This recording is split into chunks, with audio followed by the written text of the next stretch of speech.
Hello students. Class 12 के सभी students का बोर्ड एग्जामिनेशन नज़दीक आ रहा है, काउंटडाउन शुरू हो चुका है और बायोलॉजी स्टूडेंट्स का 22 फरवरी को बायोलॉजी एग्ज़ाम है। आई होप कि सारे बच्चे पूरी तरीक़ा से अपने को एग्ज़ामिनेशन की तैयारी में लगा रहे होंगे और हम लोग प्रोजेक्ट परख तैयारी उड़ान की किस मॉडल क्वेश्चंस पेपर का रिवीजन स्टार्ट कर चुके हैं। इसके पहले के वीडियो में आपको मॉडल सेट 1 और मॉडल सेट 2 दोनों का कंप्लीट सॉल्यूशन समझा दिया गया है। आज उसी रिवीजन सीरीज़ में बढ़ते हुए हम लोग आज मॉडल सेट 3 के क्वेश्चन आंसर रिवीजन को देखने जा रहे हैं। चलिए स्टार्ट करते हैं क्लास को। प्रोजेक्ट परख का मॉडल सेट 3, जैसा कि बच्चों को पता है कि आपका जो क्वेश्चन पेपर है वो थ्योरी पेपर 70 नंबर का होगा, टाइम 3 आवर्स। और क्वेश्चन पेपर का डिवीज़न कैसे होगा आपको हर वीडियो में समझाया जा रहा है।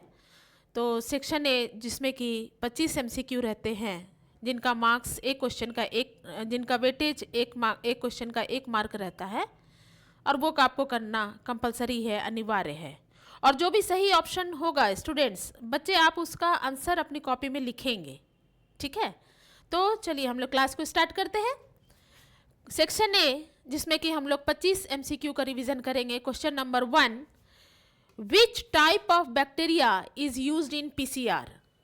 इसके पहले के वीडियो में आपको PCR समझाया गया है। PCR stands for polymerase chain reaction. PCR का फुल फॉर्म क्या होता है? Polymerase chain reaction. और which type of bacteria is used in PCR, 4 option दिए हुए हैं। पहला ऑप्शन है एग्रोबैक्टीरियम ट्यूमिफेसियंस, दूसरा है थर्मस एक्वेटिकस, तीसरा है स्ट्रेप्टोमाइस एबस और फोर्थ है एशेरिशिया कोलाई। तो बच्चों को इसके पहले भी समझा दिया गया है कि PCR में हम लोग थर्मस एक्वेटिकस बैक्टीरिया का यूज़ करते हैं, है ना, जिसका शॉर्ट फॉर्म होता है TAQ, ठीक है, Taq.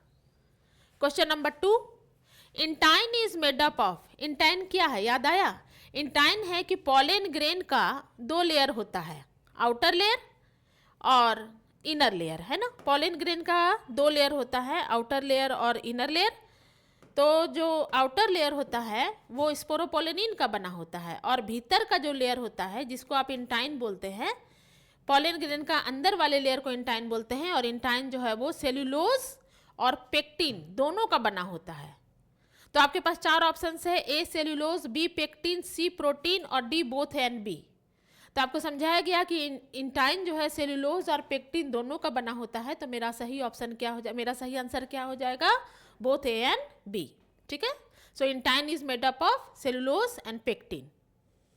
Question number 3, what is the function of inner most layer of pollen sac tapetum. यहाँ पर आप ये वाला डायग्राम याद करेंगे कि इस तरह से, है ना, पॉलन ग्रेन के डायग्राम में यहाँ पर 4 लेयर होता है। तो जो इनर मोस्ट लेयर है इसको कहते हैं, सबसे इनर मोस्ट लेयर को कहते हैं टैपेटम। और टैपेटम का काम पोषण प्रदान करना है। तो आपके 4 ऑप्शंस दिए हुए हैं टैपेटम को लेकर के कि what is the function of inner most layer of pollen sac tapetum. तो 4 ऑप्शंस है, A dehiscence, B mechanical, C nutritive और डी प्रोटेक्टिव। तो टैपेटम का काम पोषण प्रदान करना है। So nutritive will be the right answer, ठीक है। Question number 4, question number 4, name the most important hormone which cause the uterine contraction strongly. Contraction मतलब सबसे महत्वपूर्ण हार्मोन का नाम जो गर्भाशयी संकुचन का कारण है। तो इसमें हम लोग जानते हैं कि गर्भाशयी संकुचन, यूटराइन कॉन्ट्रैक्शन कैसे होता है। तो आपके पास 4 हार्मोन्स के नाम दिए हुए हैं, ऑक्सीटोसिन, बी इनहिबिन, सी प्रोलैक्टिन और डी प्रोजेस्टेरोन। तो हम लोग को पता है कि यूट्रस में जो संकुचन होता है वो ऑक्सीटोसिन के चलते होता है। तो सही आंसर क्या हो जाएगा? ए ऑक्सीटोसिन। और बच्चों को ये बता दें कि ऑक्सीटोसिन को बर्थ हार्मोन भी कहा जाता है। और इस गर्भाशयी संकुचन के चलते, यूट्रस के कॉन्ट्रैक्शन के चलते डिलीवरी के समय आसानी होता है। तो इसीलिए ऑक्सीटोसिन को बर्थ हार्मोन भी कहा जाता है। The term gene was coined by, शब्द जीन किसने दिया है? तो 4 वैज्ञानिक के नाम आपके पास हैं ऑप्शंस में, ए अवेरी, बी बैटसन, सी जॉनसन और डी मेंडल। तो बेटा आपको ये बता दें कि जीन जो शब्द है, जो टर्म है, वो जॉनसन नामक वैज्ञानिक ने दिया है। ठीक। Question number 6, in which phase during the gametogenesis the number chromosomes become half, युग्मक जनन की किस अवस्था में गुणसूत्रों की संख्या आधी हो जाती है? तो जब भी युग्मक की बात आ रही है, गैमेटोजेनेसिस, गैमेटोजेनेसिस मतलब क्या? गैमेट का बनना, युग्मक का बनना, नर युग्मक मादा युग्मक। सो ये रिप्रोडक्टिव सेल यानी कि जनन कोशिका में ये प्रक्रिया होती है ना।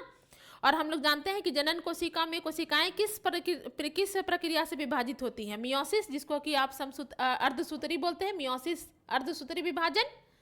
तो यहाँ पर लेकिन पूछ दिया है कि आप उस स्टेज का नाम बताएं जिसमें कि गुणसूत्रों की संख्या आधी हो जाएगी। तो गुणसूत्रों की संख्या कितनी है? 46, और आधी हो जाएगी 23, है ना। तो 4 ऑप्शन है, मियोसिस 1, मियोसिस 2, माइटोसिस और नन ऑफ दिस। तो माइटोसिस तो होगा नहीं, क्योंकि माइटोसिस सोमैटिक सेल यानी कि कायिक कोशिका में होता है और जनन कोशिका में मियोसिस होता है। तो गुणसूत्रों की अवस्था संख्या कब आधी हो जाती है? वो हो जाती है अर्धसूत्री 1 यानी कि मियोसिस 1। सो आपका सही answer meiosis 1। Next question, in which day of menstruation cycle ovulation takes place, आतरु चक्र में अंडोत्सर्ग किस दिन होता है? तो ये बच्चों को पहले भी प्रैक्टिस करा दिया गया है कि मेंस्ट्रुएशन साइकिल में जो अंडोत्सर्ग, ठीक है, वो कब होता है? 12 से 16 दिन में। 4 ऑप्शन आपके पास दिए हुए, 1 to 5 days, 12 to 16 days, 7 to 10 days और 21 to 24 डेज। तो ओव्यूलेशन जो काम है, अंडोत्सर्ग, वो 12 से 16वें दिन में होता है। ठीक है। The gene which, next question, the gene which controls more than 1 characters is known as, वह जीन जो एक से ज्यादा लक्षणों को नियंत्रित करता है। हम लोग जानते हैं कि एक जीन 1 कैरेक्टर, सारे कैरेक्टर को कंट्रोल, लक्षणों का नियंत्रण कहाँ से होता है? जीन से होता है। लेकिन यहाँ क्वेश्चन पूछ रहा है कि वह जीन जो एक से ज्यादा लक्षणों को कंट्रोल करता है, तो जो जीन एक से ज्यादा लक्षणों को कंट्रोल करता है उसको प्लियोट्रॉपी कहा जाता है। 4 ऑप्शंस आपके पास थे, ए प्लियोट्रॉपी, बी पॉलीमॉर्फिज्म, सी कोडोमिनेंस और डी नन ऑफ दिस। तो सही आंसर आपका क्या हो जाएगा? प्लियोट्रॉफी। एक जीन जब एक से ज्यादा लक्षणों को नियंत्रित करता है। ठीक है, ठीक है। आप सारे क्वेश्चंस को ध्यान से देखिए, एक्सप्लेनेशन के साथ आपको सारा आंसर समझाया जा रहा है। तो जाहिर सा बात है बेटा कि जब टीचर्स आपके साथ स्टैंड कर रहे हैं, आपके साथ लगे हुए हैं, आप सिर्फ अपने पार्ट से पूरी तरीक़ा से मेहनत कीजिए, डेफिनेटली आपको बहुत अच्छे नंबर आने वाले हैं। चलिए क्लास को आगे बढ़ाते हैं। Next question, the colour in mirabilis जलापा। Mirabilis जलापा क्या है? मिराबिलिस जलापा एक फूल का वैज्ञानिक नाम है। तो the colour in mirabilis जलापा is the example of, ये किस चीज का एग्जाम्पल है? तो आपके पास 4 ऑप्शंस है, ए कोडोमिनेंस, बी लिंकेज और सी इनकम्प्लीट डोमिनेंस और डी कंप्लीट डोमिनेंस। तो मिराबिलिस जलापा नामक फूल में इनकम्प्लीट डोमिनेंस पाया जाता है। सो सही answer incomplete dominance. Question number 10, बहुत आसान, penicillin is obtained from. Penicillin है क्या? पेनिसिलिन एक एंटीबायोटिक है ना, सबसे पहला एंटीबायोटिक जिसकी खोज अलेक्जेंडर फ्लेमिंग नामक वैज्ञानिक ने की थी। तो अलेक्जेंडर फ्लेमिंग जो वैज्ञानिक थे, उन्होंने पेनिसिलिन की खोज किससे की? तो पेनिसिलिन की खोज एक कवक यानी कि फंजाई से की गई और उस फंजाई का नाम था पेनिसिलियम नोटेटम। याद रखना कितना आसान है, पेनिसिलियम से पेनिसिलिन। तो आपके पास 4 ऑप्शन है, पेनिसिलिन की खोज कहाँ से प्राप्त किया जाता है? तो आपके पास 4 ऑप्शन है, A Aspergillus fumigatus, B Penicillium notatum, C Penicillium griseofulvum और डी स्ट्रेप्टोमाइसिस प्रेसाइस। तो जो है पेनिसिलिन को कहाँ से प्राप्त करते हैं? पेनिसिलियम नोटेटम नामक फंजाई से प्राप्त करते हैं। ठीक। Question number 11, which technique is use to detect genetic disorder in human. मानव में आनुवांशिक विकृति की जांच किस तकनीक का उपयोग कर किया जाता है? तो इसका भी प्रैक्टिस बच्चों को इसके पहले के वीडियोस में बार बार समझाया गया है कि जब भी बात होगी जेनेटिक डिसऑर्डर तो उसको कैसे डिटेक्ट करते हैं, उसको डिटेक्ट करते हैं बेटा पीसीआर से, पॉलीमरेज चेन रिएक्शन से। इसको तुमको याद करना ही होगा, ये इंपॉर्टेंट ऑब्जेक्टिव है। तो आपके पास 4 ऑप्शन है, पीसीआर, जेल इलेक्ट्रोफोरेसिस, क्रोमेटोग्राफी और स्पेक्ट्रोस्कोपी। तो जो भी जेनेटिक डिसऑर्डर है उनकी जांच सबसे पहले किस तरह से की जाती है, पॉलीमरेज चेन रिएक्शन यानी कि पीसीआर टेक्निक से। विच of the following is plasmid, इसमें से प्लाज्मिड कौन है? तो बायोटेक्नोलॉजी वाले पोर्शन से ये क्वेश्चन है। इनमें से प्लाज्मिड कौन है? ए है बैम H1, इको R1, PBR 322 और H हिंद 3। तो बच्चों को आंसर बताया जा रहा है कि इनमें से जो प्लाज्मिड है वो कौन है? प्लाज्मिड है PBR 322। PBR किसके लिए स्टैंड कर रहा है? PBR स्टैंड कर रहा है प्लाज्मिड बोलीवर, ठीक है, बोलीवर रोड्रिगुज, RODRI, रोड्रिगुज, GUEZ, ठीक है। ये दोनों वैज्ञानिक के नाम के सम्मान में नाम रखा गया है इसको, PBR 322। तो ये PBR का फुल फॉर्म आपको यहाँ बता दिया गया है। तो प्लाज्मिड कौन है? प्लाज्मिड आपका PBR 322 है, प्लाज्मिड बोलीवर रोड्रिगुज। ठीक, बढ़ाते हैं क्लास को। Next question, plant and animal living in the same region make, समान क्षेत्र में रहने वाले पादप व जंतु क्या बनाते हैं? इकोलॉजी वाले पोर्शन से, बड़ा आसान क्वेश्चन। क्वेश्चन नंबर ऑप्शंस है, ए बायोटिक कम्युनिटी, बी इकोटोन, सी बायोम और डी कंसोर्टियम। तो प्लांट और एनिमल जो समान क्षेत्र में रहते हैं वो क्या बनाते हैं? वो बनाते हैं बायोटिक कम्युनिटी। ठीक है। Next question, commensalism is, commensalism क्या हुआ? कमेंसलिज्म हो गया तुमको सहभोजिता, है ना। कमेंसलिज्म सहभोजिता, जब दो जीवों के बीच जो रिलेशनशिप है उसमें एक जीव को फायदा होगा और दूसरे जीव को अनअफेक्टेड, ना फायदा ना हानि। कैसे? फॉर एग्जाम्पल, जैसे हम बोलेंगे कि मैंगो ट्री पर ऑर्किड जो ग्रो किया रहता है, ये कमेंसलिज्म का एग्जाम्पल है।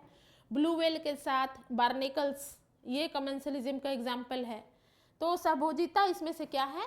तो ऑप्शन है आपके पास कि व्हेन बोथ पार्टनर्स बेनिफिट, जब दोनों सदस्य लाभान्वित हो। ये तो होगा नहीं, मैंने क्या कहा कि एक लाभान्वित और दूसरा अनअफेक्टेड। दूसरा है बी ऑप्शन है, when both partner suffer loss, जब दोनों सदस्य को हानि हो। सी है वीकली बेनिफिशियल, कमजोर सदस्य लाभान्वित हो, और नन ऑफ दिस। तो इसमें आंसर हो जाएगा नन ऑफ दिस, क्योंकि कमजोर कोई नहीं है। ब्लू व्हेल के साथ बार्नेकल्स है, तो बार्नेकल्स ब्लू व्हेल से फायदा लेते हैं। जो भी ब्लू व्हेल शिकार करते हैं तो उनके साथ साथ बार्नेकल्स भी अपना भोजन प्राप्त कर लेते हैं, और इससे ब्लू व्हेल को ना फायदा हो रहा है ना हानि हो रहा है। तो आपका इसमें से जो सही कमेंसलिज्म, इसमें से कोई नहीं। ठीक। Next question, which type of pyramid is inverted, इनमें से कौन सा पिरामिड उल्टा है? तो आपके पास 4 ऑप्शन है, A grassland, B trees and plant, C दोनों और डी नन ऑफ दिस। तो कौन सा पिरामिड उल्टा है? तो बच्चों को ये बता दें कि इसका सही आंसर हो जाएगा बी ट्रीज एंड प्लांट्स। ठीक। Question number 16, who propounded the rule of 10% of the energy in the ecosystem, परितंत्र में 10% ऊर्जा हस्तांतरण का नियम किस वैज्ञानिक ने दिया था? तो जो भी इसके पहले के वीडियो को लगातार देख रहे हैं उनको बता दिया गया है कि लिंडमान नामक वैज्ञानिक ने 10% ऊर्जा हस्तांतरण का नियम दिया था। अगर तुम इस 10% ऊर्जा हस्तांतरण के नियम को देखोगे तो सबसे पहले ये बताया गया था कि प्लांट ही है जो सिर्फ और सिर्फ सोलर एनर्जी यानी कि सौर ऊर्जा को कैप्चर कर सकते हैं। और प्लांट से जो भी पहला, मान लो प्लांट को खा रहा है गोट यानी कि बकरी, और बकरी को खा रहा है लायन यानी कि शेर, तो प्लांट जितना भी एनर्जी कैप्चर किया है उसका सिर्फ और सिर्फ 10% एनर्जी ही गोट के पास जाएगा। फिर गोट के पास जो उपलब्ध एनर्जी है उसका सिर्फ और सिर्फ 10% ही लायन को जाएगा। इसको कहते हैं 10% एनर्जी ट्रांसफर, 10% ऊर्जा हस्तांतरण नियम। और ये किसने दिया था? ये लिंडमान नामक वैज्ञानिक ने दिया था। आपके पास 4 ऑप्शन है, ए लिंडमान, बी कार्ल, सी ट्रांसले और डी डार्विन। तो 10% एनर्जी ट्रांसफर, 10% ऊर्जा हस्तांतरण का नियम लिंडमान नामक वैज्ञानिक ने दिया था। सो सही answer Lindeman. Next question, the primary endosperm nucleus formed in angiosperm is, ये भी क्वेश्चन आपको इसके पहले के क्लास में करा दिया गया है। जब भी एंडोस्पर्म की बात आती है तो एंडोस्पर्म को हमको पता है कि ये बनता है जब एक मेल गैमेट और सेंट्रल सेल यानी कि पोलर न्यूक्लियाई के बीच में फ्यूजन होता है, संलयन होता है। तो ये 3n होता है, ट्रिप्लॉइड होता है। तो the primary endosperm nucleus formed in angiosperm is, आपके पास 4 ऑप्शन है, हेप्लॉइड, डिप्लॉइड, ट्रिप्लॉइड और टेट्राप्लॉइड। तो बेटा एंडोस्पर्म जो है वो ट्रिप्लॉइड है। ट्रिप्लॉइड मतलब 3n क्रोमोसोम संख्या कितना हो जाएगा, 3 के सेट में 3n। ठीक है, चलो next question. The number of chromosomes in secondary spermatocytes of human is. Secondary spermatocyte कहाँ से आया, नर जनन तंत्र में जो शुक्राणु बन रहे हैं, मेल रिप्रोडक्टिव सिस्टम पढ़ाई हो चुका है, उसमें स्पर्म का निर्माण किस विधि से हो रहा है। तो याद करो, स्पर्मेटोगोनिया जो है, जो सेल है, मदर सेल, उसे प्राइमरी स्पर्मेटोसाइट, प्राइमरी स्पर्मेटोसाइट से सेकेंडरी स्पर्मेटोसाइट। तो पूछता है कि सेकेंडरी स्पर्मेटोसाइट यानी द्वितीयक प्रशुक्राणु जन्म में कितने गुणसूत्र होते हैं। तो इसमें गुणसूत्रों की संख्या जो है वो 23 होती है। आपके पास 4 ऑप्शंस है, 46, B23, C56, D28। तो ये दोनों तो कहीं से भी नहीं होगा, इसमें तो कोई ब्रेन ही नहीं हम लोग को लगाना है। कंफ्यूजन होगा 46 और 23 में। तो सेकेंडरी स्पर्मेटोसाइट में गुणसूत्रों की संख्या 23 होती है और यही सेकेंडरी स्पर्मेटोसाइट से स्पर्मेटिस्ट्स और स्पर्मेटिड से स्पर्मेटोजोआ का निर्माण होता है। तो गुणसूत्रों की संख्या सेकेंडरी स्पर्मेटोसाइट में 23 होगी। Next question, question 20, theory of सल्टेशन was given by. ये भी रिपीटेड क्वेश्चन, इसके पहले के जो भी मेरे रेगुलर क्लास अटेंड कर रहे हैं, जब हम लोग MCQ प्रैक्टिस सीरीज भी चला रहे हैं, परख भी बच्चों के लिए लगातार आपका वीडियो अपलोड किया जा रहा है ताकि आप एग्जामिनेशन में कॉन्फिडेंट रहें, साथ ही साथ रिलैक्स्ड भी रहें कि हमने जो पढ़ के तैयारी की वो मेरा एग्जामिनेशन में 100% आएगा और मुझे अच्छे नंबर आने वाले हैं। तो theory of सल्टेशन was given by, सल्टेशन का सिद्धांत किसने दिया। आपके पास 4 ऑप्शन है, A Lamarck, B Darwin, C Malthus और D ह्यूगो डी वेराइस। तो सही आंसर हो जाएगा ह्यूगो डी वेराइस। ठीक है, question number 21, how many chromosomes are present in the zygote of human being. देखो जाइगोट पूछ दिया है।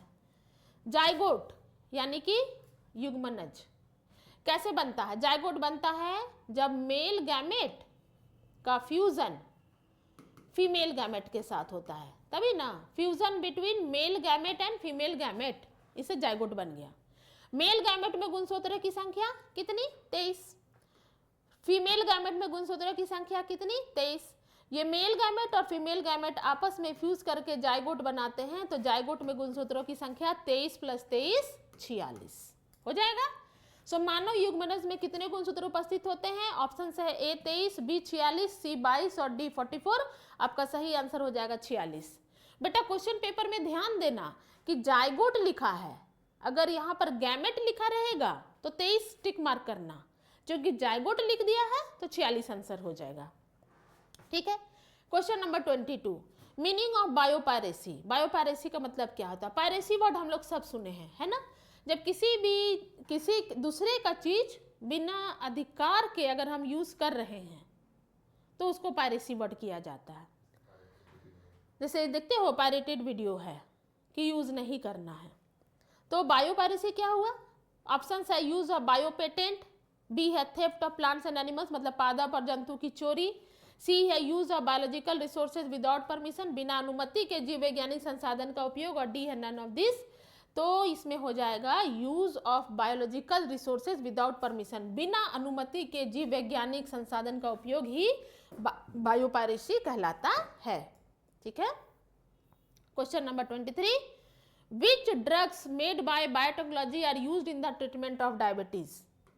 जैव प्रौद्योगिकी द्वारा निर्मित कौन सा औषधि मधुमेह के उपचार हेतु उपयोग किया जाता है। आपके पास 4 ऑप्शन है, इंटरफेरॉन, HGH, TSH और इंसुलिन। तो वो सही आंसर क्या हो जाएगा, मधुमेह का ट्रीटमेंट, डायबिटीज का ट्रीटमेंट जो है वो इंसुलिन के द्वारा किया जाता है। क्वेश्चन नंबर 24 पहले भी सॉल्व किया जा चुका है। Who discovered the recombinant DNA technology. Recombinant DNA technology का दूसरा नाम क्या है, जेनेटिक इंजीनियरिंग। तो रिकम्बिनेंट DNA टेक्नोलॉजी की खोज किसने की। आपके पास 4 ऑप्शन है, Hargobind Khorana, B James D Watson, C S Cohen and H Boyer और डी सटन एंड अवेरी। तो आपका सही आंसर हो जाएगा S Cohen and H Boyer. ये दो वैज्ञानिक थे जिन्होंने रिकम्बिनेंट डीएनए टेक्नोलॉजी तकनीक की खोज की। और 25वां question, last question, which of the following is used for lowering blood cholesterol, है ना। लोअरिंग मतलब कम करना। ब्लड कोलेस्ट्रॉल को किसके उपयोग से कम किया जाता है, ये भी आपका इसके पहले के क्लासेस में, पहले के वीडियोस में बार बार रिवाइज करा जा चुका है। सो 4 ऑप्शन है, लाइपेज, एमाइलेज, साइक्लोस्पोरिन ए और डी। तो डी स्टैटिन। तो सही आंसर स्टैटिन। स्टैटिन नामक पदार्थ से, सब्सटेंस से कोलेस्ट्रॉल को कम किया जाता है। ठीक है, 25 MCQ हो गए। इन 25 MCQ को करना आपको अनिवार्य है, कंपलसरी है। जो भी सही आंसर होगा उस आंसर को आप अपने कॉपी में लिखेंगे। बढ़ते हैं अपने नेक्स्ट सेक्शन में। अब है कि जो फिर से जो very short answer type question शुरू होने वाला है, उसमें आपको 9 क्वेश्चन दिया रहेगा। आपको सिर्फ 7 ही अटेम्प्ट करना है बेटा। यहाँ तुमको चॉइस है कि जिस पर तुम सबसे ज़्यादा कॉन्फिडेंट हो। देखो लिखा हुआ है आंसर एनी 7 क्वेश्चंस, और इसका भी नंबर 1 रहता है, 1 नंबर का इसका वेटेज है। तो कोई भी 9 है, तुमको कोई 7 करना है। तो देख लेना, तुमको एग्जामिनेशन में क्वेश्चन पेपर में 9 पढ़ना, जो 7 अच्छा लगेगा, जिसपे पूरी तरीक़ा से कॉन्फिडेंट हो, वही आंसर अटेम्प्ट करना और लिख लेना। Question number 26, on which island did Darwin study finches a type of bird. Finches क्या है? डार्विन फिंचेस एक प्रकार की पक्षी है। तो डार्विन ने किस द्वीप पर फिंच पक्षी का अध्ययन किया? तो चलते हैं हम लोग इसके सीधे आंसर वाले पार्ट में। तो डार्विन ने गैलापागोस आइलैंड में अपना अध्ययन किया था। आंसर, आइलैंड का नाम क्या था? आइलैंड का नाम था गैलापागोस आइलैंड। ठीक है, गैलापागोस आइलैंड। ठीक है, क्वेश्चन नंबर 26 करा दिया गया है कि डार्विन ने किस आइलैंड पे अपना स्टडी किया था फिंचेस को, जो कि एक प्रकार का पक्षी है। तो गैलापागोस आइलैंड उसका आंसर है। स्पेलिंग देख लेना, GALAPAGOS। Question number 27, what is autogamy? Autogamy मतलब बेटा स्वपरागन, सेल्फ पॉलिनेशन। तो कितना आसान सा तुमको परिभाषा रटाया गया था, याद कराया गया था। Transfer of pollen grain from anther to the stigma of same plant. तो स्वयुग्मन वह परागन है जिसमें एक ही पुष्प के परागन उसी पुष्प के वर्तिकाग्र पर या में प्रतिकाग्र पर स्थानांतरित होते हैं। जिसमें कि हम लोग उड़हुल का फूल का एग्जाम्पल भी डिस्कस किए थे कि ये रहा उड़हुल का फूल। तो इस उड़हुल के फूल में जो इसका ये रहा इसका वर्तिकाग्र, और इसी का परागकण कोश से परागकण निकला और इसी के वर्तिकाग्र की सतह पर इसका ट्रांसफर हो गया। तो transfer of pollen grain from anther to the stigma of same flower is known as autogamy या सेल्फ पॉलिनेशन। ठीक है, question number 28, write the name of 2 nucleic acid. बहुत आसान क्वेश्चन। न्यूक्लियस के अंदर 2 एसिड, न्यूक्लिक अम्ल जिसको बोलते हैं, डीएनए और आरएनए, यही ना है। सो क्वेश्चन आंसर क्या हो जाएगा?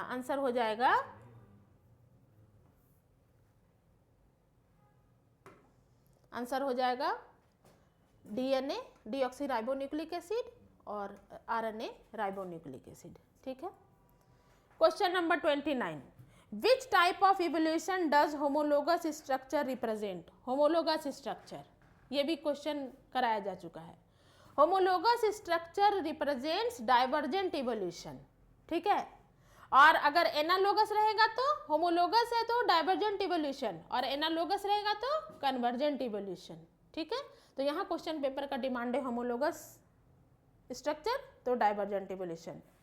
Next question, right the full form of gift. GIFT, gift का फुल फॉर्म क्या है? तो गिफ्ट का फुल फॉर्म है गैमेट इंट्राफेलोपियन ट्रांसफर, है ना। और जेड रहता तो जाइगोट, बस gift ZIFT, zygote intrafallopian transfer. यहाँ पर क्या पूछा है? गिफ्ट, जी से gamete, gamete intrafallopian transfer. Question number 31, who discovered the PCR polymerase chain reaction की खोज किसने की? तो उस वैज्ञानिक का नाम था कैरी मुलिस, शॉर्ट में के मुलिस भी तुम लिख सकते हो, ठीक है। के मुलिस या कैरी मुलिस नामक वैज्ञानिक ने पीसीआर की खोज की थी, ठीक है। Question number 32, give an example of symbiosis. Symbiosis मतलब सहजीविता, सिम्बायोटिक रिलेशनशिप। क्लास 11 में तुमको पढ़ाया गया है शैवाल और कवक का रिलेशनशिप, अलगी एंड फंजाई, याद करो, जिसमें कि हम टीचर्स बताए होंगे कि अलगी और फंजाई मिलकर के लाइकेन का निर्माण करता है। अलगी फंजाई को क्लोरोफिल होने के चलते अलगी भोजन बनाता है, अलगी फंजाई को भोजन दे रहा है और भोजन अलगी को शैवाल को रहने के लिए शेल्टर दे रहा है। यहाँ पर है राइजोबियम बैक्टीरिया। तो राइजोबियम बैक्टीरिया एक्चुअली क्या होता है, ये जितने भी दलहन पौधे हैं, दाल वाले पौधे हैं, जैसे चना, मटर, ये सब के जड़ों में गांठ पाया जाता है, ठीक है।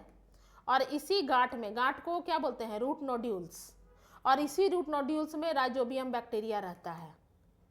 तो राइजोबियम बैक्टीरिया क्या कर रहा है, ये नाइट्रोजन स्थिरीकरण करके प्लांट को नाइट्रोजन देता है, ठीक है। राइजोबियम बैक्टीरिया नाइट्रोजन स्थिरीकरण यानी कि नाइट्रोजन फिक्सेशन में महत्वपूर्ण भूमिका निभाता है, यह प्लांट को नाइट्रोजन देता है और बदले में ये रूट नोड्यूल जो है, रूट का गांठ जो है, ये इसको क्या दे रहा है, रहने के लिए जगह दे रहा है। तो दोनों को फायदा हो गया, बैक्टीरिया को फायदा हो गया कि उसको रहने का स्थान मिल गया, और प्लांट को क्या फायदा हुआ, उसको N2 मिल गया, दोनों को फायदा हो गया। तो यह क्या कहलाएगा, यह कहलाएगा सिम्बायोसिस यानी कि सहजीविता। क्वेश्चन नंबर 33, डिफाइन इकोसिस्टम, पारितंत्र को परिभाषित करें। तो क्या हो जाएगा, the combination of biological community and the environment of a place is called ecosystem. किसी स्थान के जैव समुदाय तथा पर्यावरण को मिलाकर पारितंत्र कहते हैं। जैव समुदाय में क्या हो जाएगा, जैव समुदाय में हो जाएगा तुमको सारे पौधे और जंतु, प्लांट्स एंड एनिमल्स, यही ना मिलकर के जैव समुदाय का निर्माण करते हैं। तो जैव समुदाय यानी कि पौधों और जंतुओं का उनके वातावरण के साथ जो रिलेशनशिप है, जो इंटरैक्शन है, जो लेन देन हो रहा है, उसी को इकोसिस्टम या पारितंत्र कहा जाता है, ठीक है।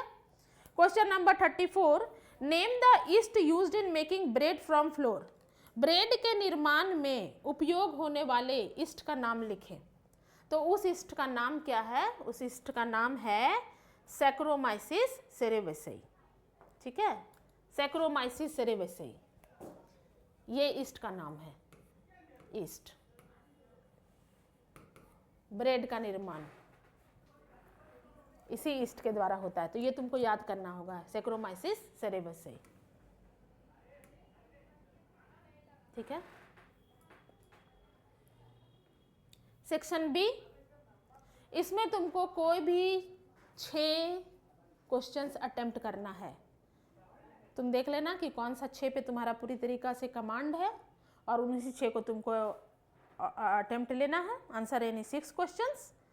So question number 35, what do you mean by cloning vector. Cloning vector किसको कहते हैं, तो क्लोनिंग वेक्टर का हिंदी होता है क्लोनिंग संवाहक। तो आंसर है कि क्लोनिंग संवाहक डीएनए अणु होता है जो बाह्य डीएनए अणु को ले जाता है और परपोषी कोशिका में प्रतिकृतिकरण करता है, और वह वेकिल डीएनए या वाहक डीएनए कहलाता है। संवाहक संभवतः प्लाज्मिड, बैक्टीरियोफेज, कास्टिंग ईस्ट, कृत्रिम गुणसूत्र, बैक्टीरियल कृत्रिम गुणसूत्र, ट्रांसपोजोन्स आदि होते हैं। सबसे ज़्यादा उपयोग में आने वाले संवाहक प्लाज्मिड और बैक्टीरियोफेज हैं, ठीक है। इसको एक बार फिर से हम लोग देखते हैं। पूछ रहा है क्वेश्चन कि what do you mean by cloning vector. तो द आंसर क्या है, the carrier DNA molecule which carries the foreign DNA segment and causes replication in the host cell is called vehicle DNA और carrier DNA. The vectors are probably plasmids, bacteriophages. बेटा ये 2 चीज का तुमको नाम याद रखना होगा, जो प्लाज्मिड है और जो बैक्टीरियोफेजेस हैं, ये मोस्ट कॉमनली यूज्ड वेक्टर है, ठीक है। प्लाज्मिड और बैक्टीरियोफेजेस ये मोस्ट कॉमनली यूज्ड वेक्टर्स हैं।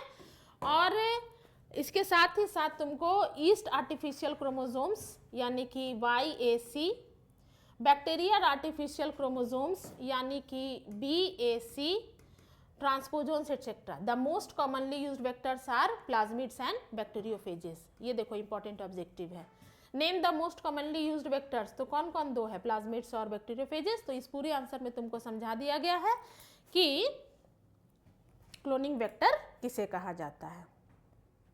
चलो question number 36। Question number 36, What measures should be taken to prevent from sexually transmitted disease? यौन संचारित रोग के नियंत्रण के लिए क्या मानक होने चाहिए? आपका आंसर है, ये 3 नंबर का है बेटा। तो देख रहे हो, गौर कर रहे होगे कि यहाँ पर 3 पॉइंट मेंशन किया हुआ है। तो और पहला है avoid sex with unknown partner, दूसरा है always try to use condoms during coitus, और थर्ड है in case of doubt one should go to a qualified doctor for early detection and get complete treatment if diagnose with infection. तो ये 3 measures हैं, 3 step हैं जो कि अगर कोई फॉलो करे तो वो STD यानी कि सेक्सुअली ट्रांसमिटेड डिजीज से उसको बचाया जा सकता है, खुद को वो बचा सकता है। Question number 37, What is amoebiasis? Write the name of its causative organism. What is amoebiasis? पेचिस क्या है? तो amoebiasis या जिसका नाम दूसरा नाम अमोबोइक डिसेंट्री भी होता है, ठीक है। amoebiasis या इसको अमोबोइक डिसेंट्री भी कहते हैं, ठीक है। अमोबोइक डिसेंट्री ये दोनों सेम ही है। तो ये क्या है? ये एमोबियासिस is a parasitic infection of the large intestine. बड़ी आंत में होने वाला एक परजीवी संक्रमण है, ये रोग है। और the symptoms of amoebiasis include loose stool, abdominal cramping and stomach pain. इस रोग के क्या लक्षण है? इस रोग के लक्षण है कब्ज होगा, स्टमक पेन यानी कि उदरीय पीड़ा होगा, और पेट में ऐंठन होगा, एब्डोमिनल क्रैम्प्स। साथ ही साथ बताया गया है कि दूसरा पार्ट का क्वेश्चन का दूसरा पार्ट देखना कि right the name of its causative organism. तो ये किसके चलते होता है? तो ये एक प्रोटोजोआ के चलते होता है, और उस प्रोटोजोआ का नाम है एंटा अमीबा हिस्टोलिटिका। ये याद करना होगा। एमोबियासिस जो है वह एक ऐसा इन्फेक्शन है, लार्ज इंटेस्टाइन का एक पैरासिटिक इन्फेक्शन है जिसमें कब्ज रहता है, उदरीय पीड़ा यानी कि पेट में दर्द, पेट में ऐंठन, इस रोग के लक्षण है। और यह रोग क्वेश्चन में पूछ रहा है कि यह रोग किस जीव के चलते हो रहा है? तो यह रोग हो रहा है एक प्रोटोजोआ के चलते, और उस प्रोटोजोआ का नाम क्या है? उस प्रोटोजोआ का नाम है एंटामीबा हिस्टोलिटिका। तो क्वेश्चन को 2 पार्ट में पूछा है, आपको दोनों पार्ट का आंसर देना कंपलसरी है। Question number 38, right a short notes on gel electrophoresis. आसान क्वेश्चन। तो gel electrophoresis is a technique for separating DNA fragments through pores present in agarose jail under the influence of a electric field. Gel electrophoresis क्या है? Gel electrophoresis एक ऐसा technique है जिसमें कि DNA fragments को अलग अलग खंड में पृथक किया जाता है, अलग किया जाता है, ठीक है। सो जेल इलेक्ट्रोफोरेसिस यहाँ पे करा दिया गया है। क्वेश्चन नंबर 39 डायग्राम बेस्ड है, डायग्राम हम लोग देख लेते हैं। क्वेश्चन 39 है, draw a label diagram of tears of testis. वृषण के अनुप्रस्थ काट का नामांकित चित्र बनाएं। तो ये डायग्राम तुमको प्रैक्टिस करना होगा अपने बुक से। ये है germinal epithelium, Sertoli cells, connective tissue, spermatozoa, spermatogonia, seminiferous tubules और लेडिक सेल्स। तो टीएस लिखा है, टीएस मतलब ट्रांसवर्स सेक्शन यानी कि अनुप्रस्थ काट। तो ये वृषण के अनुप्रस्थ काट का डायग्राम है, और diagram based questions biology students हैं तो प्रैक्टिस करेंगे ही, ठीक है। Question number 40, what is primary productivity? प्राथमिक उत्पादकता क्या है? तो आंसर है प्रोड्यूसर्स। प्रोड्यूसर्स कौन हुए? उत्पादक वर्ग यानी कि हरे पेड़ पौधे जो प्रकाश संश्लेषण करके अपना भोजन का निर्माण खुद करते हैं, तो वो प्रोड्यूसर्स कहलाते हैं, या उनको ऑटोट्रॉप भी कहा जाता है ना। प्रोड्यूसर्स को ऑटोट्रॉप भी कहा जाता है, स्वपोषी, ठीक है, जिसमें सारे हरे पौधे आते हैं। तो प्रोड्यूसर्स यानी कि green plants capture solar energy in the form of organic matter, prepare food by photosynthesis is called primary productivity. It is expressed as weight or energy. ठीक है। तो जितने भी हरे पेड़ पौधे हैं वो सौर ऊर्जा को कैप्चर करते हैं और अपने भोजन का निर्माण प्रकाश संश्लेषण की प्रक्रिया के द्वारा करते हैं। तो लिखा है जैव मात्रा के उत्पादन की दर को उत्पादकता कहते हैं। प्राथमिक उत्पादकता, प्राथमिक उत्पादक जिस दर से सौर ऊर्जा को प्रकाश संश्लेषण क्रिया के द्वारा कार्बनिक पदार्थों के भोजन के रूप में इकट्ठा करते हैं, प्राथमिक उत्पादकता कहलाती है। इसे भार या ऊर्जा के रूप में व्यक्त किया जाता है। यह हुआ तुम्हारा प्राइमरी प्रोडक्टिविटी। ठीक। Question number 41, draw a label diagram of sectional view of ovary. अंडाशय का नामांकित चित्र बनाए। देखो वहां मेल रिप्रोडक्टिव सिस्टम से टेस्टिस का डायग्राम पूछा, यहाँ पर फीमेल रिप्रोडक्टिव सिस्टम से ओवरी का डायग्राम पूछ रहा है। तो ये डायग्राम भी प्रैक्टिस करना, जिसमें कि ये तुम्हारा डायग्राम है ह्यूमन फीमेल रिप्रोडक्टिव सिस्टम से ओवरी का diagram. Corpus luteum, Graafian follicle, zona pellucida, corona radiata, antrum. उसके बाद यहाँ पर है tertiary follicle, secondary oocyte, zona pellucida, secondary follicle, primary follicle, cortex, medulla, primary oocyte, oogonia, germinal epithelium. तो ये सारे जो है वो ह्यूमन फीमेल रिप्रोडक्टिव सिस्टम के ओवरी से रिलेटेड डायग्राम के सारे नामांकित चित्र है। तो इस डायग्राम को भी प्रैक्टिस कर लेना। टेस्टिस भी पूछ दिया है, ओवरी भी पूछ दिया है। Question number 42, what are the functions of placenta. अपरा के मुख्य कार्य क्या है। इसके पहले के क्लासेस में, वीडियोस में आपको समझाया गया है।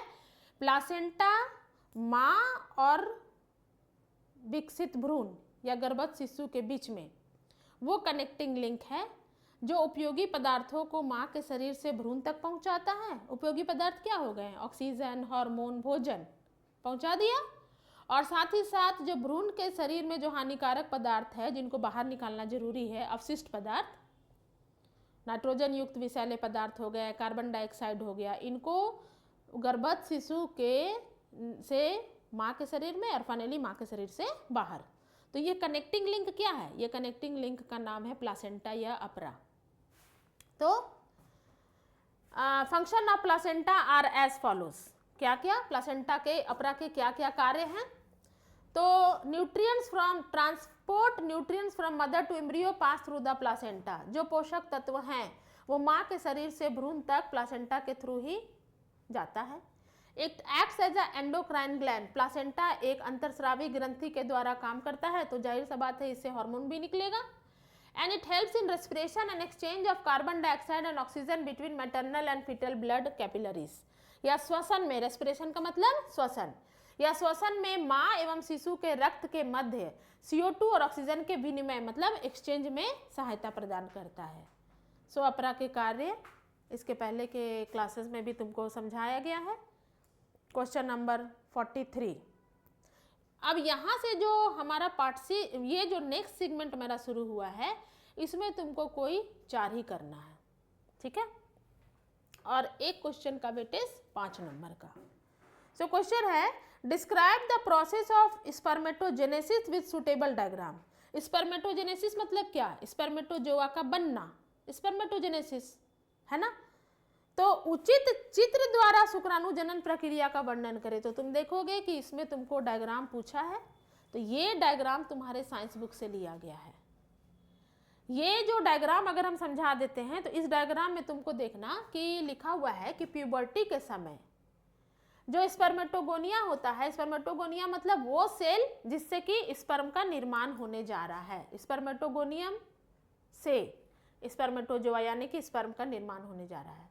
तो स्पर्मेटोगोनिया में माइटोसिस होगा। माइटोसिस होने के पश्चात प्राइमरी स्पर्मेटोसाइट बनेगा। प्राइमरी स्पर्मेटोसाइट में फर्स्ट मियोटिक डिवीजन होता है, तो सेकेंडरी स्पर्मेटोसाइट बनता है। सेकेंडरी स्पर्मेटोसाइट में फिर सेकेंड मियोटिक डिवीजन होता है, तो स्पर्मेटिड्स बनता है। और स्पर्मेटिड्स जो है वो डिफ्रेंशिएट करके स्पर्मेटोजोआ का निर्माण करते हैं। तो स्पर्मेटोगोनिया से स्पर्मेटोजोआ का बनना, this process is known as spermatogenesis. Spermatogenesis, ठीक है। मतलब स्पर्मेटोगोनिया से स्पर्म का बनना इज नोन एज स्पर्मेटोजेनेसिस। ये डायग्राम हो गया। अब डायग्राम के मदद से इसको समझाया गया है कि the process of spermatogenesis involve the following. कौन कौन सा? 3 फेज है। पहला है मल्टीप्लिकेशन फेज। देखो बेटा, ये 5 नंबर का क्वेश्चन है, तो तुमको कहीं कहीं पर समझ के और उचित लैंग्वेज देने के लिए तुमको इसको याद भी करना होगा। तो क्वेश्चन पूछ रहा था कि describe the process of spermatogenesis with suitable diagram. तो जैसा अभी हम लोग डिस्कस किए हैं कि सबसे पहले तुम क्या करना कि डायग्राम बना देना और उस डायग्राम के आधार पर इस आंसर को डिफाइन करना। तो इस अगर हम लोग शुरुआत करते हैं आंसर का, तो spermatogenesis is the process of formation of haploid male gamete यानी कि spermatozoa from the diploid reproductive cells यानी कि स्पर्मेटोगोनिया। हम इसको सिंपल कैसे लिख सकते हैं कि spermatogenesis is the process of formation of spermatozoa from spermatogonia is known as spermatogenesis. Present in the testis of male organism. In human male, it starts at puberty. It is a continuous process and is completed in about 74 days. अब पूछता है कि the process of spermatogenesis involve the following. कौन कौन से phase है, तो वो फेज को तुम देख लो। सबसे पहले यहाँ पर बता दें कि इसको हम लोग 3 फेज में पढ़ने वाले हैं, है ना। 3 फेज कौन कौन है? पहला फेज है तुमको मल्टीप्लिकेशन फेज, ठीक है, मल्टीप्लिकेशन फेज। दूसरा फेज है तुम्हारा ग्रोथ फेज और तीसरा फेज है मैचुरेशन और मियोटिक फेज। तो मल्टीप्लिकेशन फेज में क्या होता है? In this phase the germ cell यानी जनन कोशिका, reproductive cell. In this phase the germ cell present in the germinal epithelium of the testis divide rapidly by mitotic division. It results in the formation of a large number of diploid sperm mother cell called spermatogonia. तो सबसे पहला जो है multiplication phase है जिस पर spermatogonia का निर्माण होगा, ठीक। सेकेंड है growth phase. This phase is characterised by the increase in size of the spermatogonium by the accumulation of nutritive materials derived from the germinal cells. Spermatogonium grows in size and forms diploid primary spermatocyte. यानी सबसे पहले बन गया spermatogonia, ये हो गया multiplication phase. Spermatogonia से बन गया प्राइमरी स्पर्मेटोसाइट, ये हो गया तुम्हारा ग्रोथ फेज। और थर्ड है मैचुरेशन और meiotic phase. In this phase primary spermatocyte start to divide by meiosis. The diploid primary spermatocytes undergo meiosis 1 which is a reductional division and produce 2 haploid cells called secondary spermatocytes, each containing 23 chromosomes. इससे अभी question आया भी था। This division is immediately followed by meiosis 2 and results in the formation of 4 haploid cells called spermatids. Each spermatid contain 23 chromosomes. So spermatogonia से primary spermatocyte, primary spermatocyte से secondary spermatocyte और secondary spermatocyte से spermatid और spermatid से spermatozoa. ये तुम्हारा पूरा जो है वो तुमको समझा दिया गया है, जिससे कि ये अगर ये लिख लेते हैं, डायग्राम बना लेते हैं, तो हमको 5 नंबर मिल जाएगा, ठीक है। Question number 44, what is Mendelian disorder. तो मेंडेलियन डिसऑर्डर क्या है, मेंडेलीय विकार क्या है। And write a short notes on haemophilia and sickle cell anaemia. ये ध्यान देना बेटा कि एक क्वेश्चन में कितना चीज डिमांड कर रहा है, क्या क्या पूछ रहा है, और सबका तुमको अलग अलग आंसर देना होगा, क्योंकि सभी पार्ट का अलग अलग मार्क्स वेटेज रहता है। तो यहाँ पूछा है कि मेंडेलियन डिसऑर्डर क्या है। तो Mendelian disorders are mainly determined by alteration और mutation in a single gene, है ना। म्यूटेशन मतलब क्या हुआ, सडन इनहेरिटेबल चेंज। तो जब किसी एक जीन में अल्टरेशन या चेंज हो गया तो उसको क्या किया, Mendelian disorder. These disorders are transmitted to the offspring on the same lines as we have studied in the principle of inheritance. The pattern of inheritance of such Mendelian disorders can be traced in a family by the pedigree analysis. ठीक है, ये Mendelian disorder हो गया। अब पूछता है कि haemophilia और सिकल सेल एनीमिया के बारे में बता दीजिए। तो हेमोफीलिया क्या है, haemophilia is a sex linked recessive disorder. Haemophilia क्या है, haemophilia sex linked recessive disorder है। factors are absent in the blood of people affected with hemophilia and hence blood does not clot well. जिन लोगों को haemophilia होता है उनमें वे factor, वे तत्व absent रहते हैं जिससे ब्लड क्लॉट करता है। तो क्या होगा, अगर वही फैक्टर एब्सेंट है तो जिन लोगों को हेमोफीलिया नामक बीमारी है उनके बॉडी में ब्लड क्लॉट नहीं करेगा। It is caused due to genetic mutation. The heterozygous female for haemophilia may transmit the disease to sons. ठीक है, जो कैरियर है उसमें कौन होती है, कैरियर इसमें माँ होती है और वो अपने बेटों को यह डिजीज ट्रांसफर कर सकती है, हेमोफीलिया नामक बीमारी को। The possibility of a female becoming a hemophilic is extremely rare because mother of such a female has to be at least carrier and the father should be a hemophilic. तो इन haemophilia वाले patients को चेतावनी दी जाती है कि आप विशेष ख्याल रखें, क्योंकि अगर एक माइनर भी कट हो जाएगा तो बॉडी से ब्लड बाहर बहने लगेगा। क्यों? क्योंकि इनके शरीर में क्लॉटिंग फैक्टर नहीं पाया जाता है। किनको? जिनको हेमोफीलिया हो चुका है। दूसरा बीमारी यहाँ पर पूछ रहा है sickle cell anaemia. Sickle cell anaemia क्या है? Sickle cell anaemia is a type of autosomal recessive genetic disorder. ठीक है, ये कैसा बीमारी है? ये ऑटोजोमल रेसेसिव जेनेटिक डिसऑर्डर है। वो सेक्स लिंक्ड था, ये ऑटोजोमल है। That can be transmitted from parents to the offspring when both the parents are carrier for the gene. The disease is controlled by a single pair of allele HBA and HBS. The defect is caused by the substitution of glutamic acid by valine at the 6th position of the beta globin chain of the hemoglobin molecule. मतलब कि haemoglobin molecule में जो छठे position पे जो glutamic acid है उसको किससे रिप्लेस कर दिया जाता है? उसको रिप्लेस कर दिया जाता है वेलिन से। In this disease, the oxygen binding capacity of the hemoglobin molecule is reduced and the mutant molecule undergoes changes in its shape and form the biconcave shape of the sickle shape. तो ये एक बार हम लोग इसको याद कर लेना कि छठी पोजीशन में, हेमोग्लोबिन चेन में छठे पोजीशन में ग्लूटामिक अम्ल को वेलिन के द्वारा प्रतिस्थापित किया जाता है, जिसके चलते आरबीसी का आकार कैसा हो जाता है? द्विअवतल बीम से बदल करके दात्राकार, यानी जो धान काटने वाला हंसुआ होता है ना, उस शेप का इसका सिकल सेल हो जाता है आरबीसी का आकार, इसीलिए इसको सिकल सेल एनीमिया नाम दिया गया है।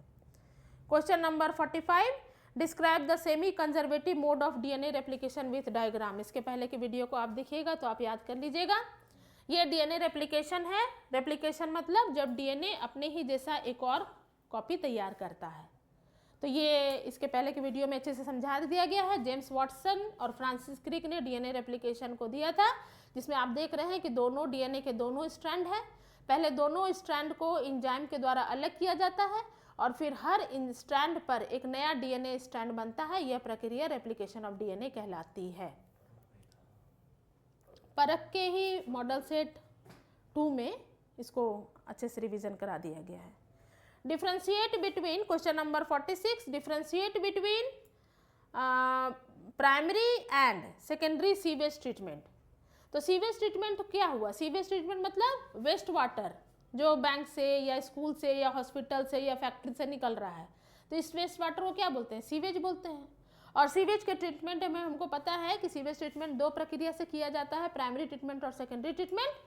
तो प्राइमरी ट्रीटमेंट में मेनली लिखा है कि प्राइमरी ट्रीटमेंट जो है, अच्छा सीवेज ट्रीटमेंट होता कहाँ है बेटा? सीवेज ट्रीटमेंट होता है सीवेज ट्रीटमेंट प्लांट में। ठीक है, प्लांट मतलब कि मल, ये संयंत्र, ये पौधा वाला प्लांट नहीं होगा यहाँ पर दिया है वाहित मल संयंत्र, यानी कि सीवेज ट्रीटमेंट प्लांट, जिसका शॉर्ट फॉर्म हम लोग STP भी लिखते हैं। What is the full form of STP? STP stands for sewage treatment plant. तो सीवेज जो क्या हुआ? वो गंदा पानी हुआ, वेस्ट वाटर हुआ, जो स्कूल से, ऑफिस से, बैंक से, हॉस्पिटल से, फैक्ट्री से निकल रहा है, उसको सीवेज बोलते हैं। तो सीवेज का ट्रीटमेंट कहाँ होता है? सीवेज का ट्रीटमेंट सीवेज ट्रीटमेंट प्लांट में होता है, ताकि वो सीवेज पॉल्यूशन फ्री हो जाए और फिर से लोगों को यूज़ करने के लायक उसको बनाया जा सके। तो सीवेज ट्रीटमेंट 2 चरणों में होता है, प्राइमरी ट्रीटमेंट और सेकेंडरी ट्रीटमेंट। प्राइमरी ट्रीटमेंट में क्या होता है? ये पहला ट्रीटमेंट है जिसमें mainly physical actions to large and small particles are separated. जिसमें कि आप वो चीज़ सेपरेट कर सकता है जो दिख रहा है, जैसे लकड़ी का डंडा या पॉलीथीन या ग्रेट, ये सब जिसको आप अलग कर सकते हैं छान करके, उसको बोलते हैं प्राइमरी ट्रीटमेंट। तो लिखा है first of all the floating debris is removed by filtration, after this grit soil and small particles are separated by sedimentation. और सेकेंडरी ट्रीटमेंट क्या हुआ? सेकेंडरी ट्रीटमेंट जिसमें कि माइक्रो ऑर्गेनिजम्स के मदद से हम सीवेज को ट्रीट कर सकते हैं। So secondary treatment. Primary treatment बेटा ये फिजिकल ट्रीटमेंट है, याद रखना, प्राइमरी ट्रीटमेंट फिजिकल ट्रीटमेंट है और सेकेंडरी ट्रीटमेंट बायोलॉजिकल ट्रीटमेंट है। तो प्राइमरी ट्रीटमेंट सिंपल सा बात है कि गंदे पानी में जो आपको ऑब्जेक्ट्स दिख रहा है जिसको आप छान के अलग कर सकते हैं, फ्लोटिंग ऑब्जेक्ट्स होगा, पॉलीथीन होगा, लकड़ी का टुकड़ा होगा, कुछ भी, उसको जो आप अलग कर दिए वो हो गया प्राइमरी ट्रीटमेंट। और सेकेंडरी ट्रीटमेंट में हम लोग माइक्रो ऑर्गेनिजम्स का रोल, माइक्रो ऑर्गेनिजम्स के मदद से उस पानी को शुद्ध करते हैं, प्योर करते हैं। सो सेकेंडरी ट्रीटमेंट देखते हैं हम लोग। Microorganisms are used in secondary treatment और इसीलिए इसको बायोलॉजिकल ट्रीटमेंट भी कहा जाता है। For example an oxidation pool is shallow reservoir in which sewage is collected due to the high organic matter in it, good growth of algae and bacteria starts. अब the bacteria decompose and the carbon dioxide produced by the algae is used for photosynthesis. The oxygen released in photosynthesis protects the water from contamination. Thus, oxidation pools are an example of symbiosis between algae and bacteria. हो गया? Question number 47. What are decomposer? अब घटक क्या है, प्रकृति में इनका क्या महत्व है? तो हमको पता है कि जब भी डिकम्पोजर की बात आती है बेटा, तो हम लोग दो ही डिकम्पोजर को हम लोग बार बार याद करवाते हैं, फंजाई और बैक्टीरिया, यानी कि कवक और जीवाणु। तो पूछता है कि व्हाट आर डिकम्पोजर? तो many micro organism which break down dead और organic matter into simple organic and inorganic compounds are called decomposers. Example bacteria and fungi. ठीक है, चलो इसको हिंदी में देखते हैं। अपघटक क्या है? तो अनेक सूक्ष्म जीव जो मृत अथवा कार्बनिक पदार्थों को तोड़कर उनको सरल कार्बनिक एवं अकार्बनिक यौगिकों में बदल देते हैं, वे डिकम्पोजर या अपघटक कहलाते हैं। ठीक है, उदाहरण कौन कौन है? जीवाणु तथा कवक, यानी कि बैक्टीरिया और फंजाई। अब पूछता है कि what is their importance in nature? प्रकृति में इनका क्या महत्व है? ठीक है, तो अपघटकों का महत्व देखना क्या क्या है। ये क्या करते हैं, अपघटक क्या करते हैं, यानी कि बैक्टीरिया और फंजाई क्या करते हैं, ये विभिन्न प्रकार के कच्चे पदार्थों को बारंबार उपयोग के लिए अपघटक ही परिवर्तित करके उपलब्ध कराते हैं। अतः प्रकृति में चलने वाले भू रासायनिक चक्र इसके बगैर नहीं चल सकती। भू रासायनिक चक्र मतलब बायो जियो केमिकल साइकिल। ठीक है, उसमें ये बहुत मदद करते हैं। ठीक, दूसरा, अपघटक जंतुओं और पौधों के मृत शरीर को नष्ट करते हैं, अर्थात प्रकृति में से व्यर्थ पदार्थों को हटा करके ये वातावरण को साफ करने का काम करते हैं। सफाई हो गया। तीसरा, अपघटक पदार्थों के चक्रीकरण में महत्वपूर्ण भूमिका निभाते हैं तथा आवश्यक सरल पदार्थों को पारिस्थितिकी तंत्र में उपयोग के लिए उपलब्ध कराते हैं। चक्रीकरण मतलब साइकिल, जितना हम वातावरण से जो ले रहे हैं उतना वापस हम वातावरण को लौटा दिए, ये एक चक्र हुआ ना, तो उसमें ये चक्रीकरण में महत्वपूर्ण भूमिका निभाते हैं। और लास्ट है, ये प्रदूषण की समस्या को कम करते हैं। तो आपका मॉडल सेट 3 जो है परख का वो कंप्लीट हुआ। सारे स्टूडेंट्स से मेरा यही रिक्वेस्ट है कि एग्जामिनेशन नज़दीक आ गया है, आप पूरी तरीक़ा से अपने हेल्थ का केयर करते हुए अपने सिलेबस पे फोकस कीजिए। सारे क्वेश्चंस को ध्यान से देखिए, कंप्लीट सॉल्यूशन के साथ उनको समझा दिया गया है। आप लगातार क्लास में बने रहिए। अगले क्लास में, अगले वीडियो में हम लोग मिलेंगे परख के मॉडल सेट 4 के साथ। तब तक के लिए थैंक यू।